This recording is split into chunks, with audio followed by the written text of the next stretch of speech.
এই যে শিল্পীরা পয়লা বৈশাখে যে ছবিটা পুরাইছে প্রথমে তারা, কিন্তু ছবি কি পুরালেই কি হৃদয় থেকে ছবি যায়? এত বড় খুনি, এত বড় গণহত্যাকারী, এত বড় ধ্বংসকারী, এত বড় নির্যাতনকারী লুটেরা আর এই বাংলাদেশের দ্বিতীয়টা জন্মিয়েছে আমার জানা নাই। তাকে বিদায় করছে কেন? গণতন্ত্রের প্রত্যাশায় এখনো যদি ভোটের কথা দাবি জানাতে হয়, এর থেকে লজ্জাস করার কোন ঘটনা আসে আমার কাছে মনে হয়। আমি বেশি বক্তৃতা আজকে করবো না, শুধু এতটুকু বলি, এই আন্দোলনে যারা কখনোই ছিল না তারা এখন সরকার পরিচালনা করছে। আমি তাদেরকে ছোট করছি না। একটা মামলা তাদের গণতন্ত্র চাওয়ার কারণে, রাস্তায় মিছিল করার কারণে, শুধু ডক্টর ইউনূস বা তার উপদেষ্টাদের কথা বলছি না, যারা সরকার পরিচালনা করছে তাদের কারণে আমি ছিল না। তার জন্য আপনাদেরকে আমি সমালোচনা করছি। ভালো কাজ একটা করে যান, ইতিহাসে আপনাদের স্বর্ণাক্ষরে আপনাদের নাম থাকবে। সেটা হচ্ছে একটা নির্বাচন দেন।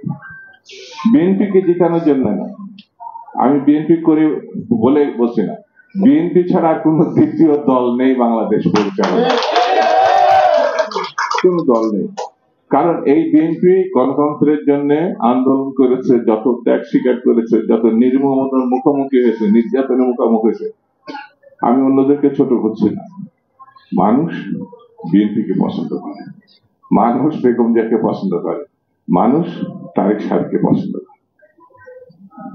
আল্লাহ হয়তো মেহেরবান, আগামী ভবিষ্যতের প্রধানমন্ত্রী তিনি নির্ধারণ করে রেখেছেন, যেটা বিএনপির মধ্য থেকেই আসে। এটা আমার কাছে এতদিনের রাজনীতি, 50 বছরের রাজনীতির জীবনে এটা আমার বিশ্বাস। বিএনপির ধৈর্যের সঙ্গে অপেক্ষা করছে। আমরা আবার রাস্তায় যেতে চাই না, আমরা ধৈর্যের সঙ্গে, আমাদের নেতা বলেছেন ধৈর্যের সঙ্গে আমাদের অপেক্ষা করতে হবে। আমরা ধৈর্যের সঙ্গে অপেক্ষা করছি। হাসিনা ডুবেছে হাসিনার কারণে। হাসিনা আমরা তো বারবার বলেছি, যেটা সালাম ভাই এখানে বক্তৃতায় উল্লেখ করেছে অনেকবার, আমরা ভদ্রচিত ভাবে তাকে আমাদের নেত্রী, দেশ নেত্রী বেগম খালেদা জিয়া এবং তারেক রহমান বলেছে। আর তিনি উপহাস করেছেন, বিএনপির কোন নেতা আছে, নেত্রী আছে? এখন তো যিনি ছিলেন কোথায় যে গেছে আমরা খুঁজেও পাচ্ছি।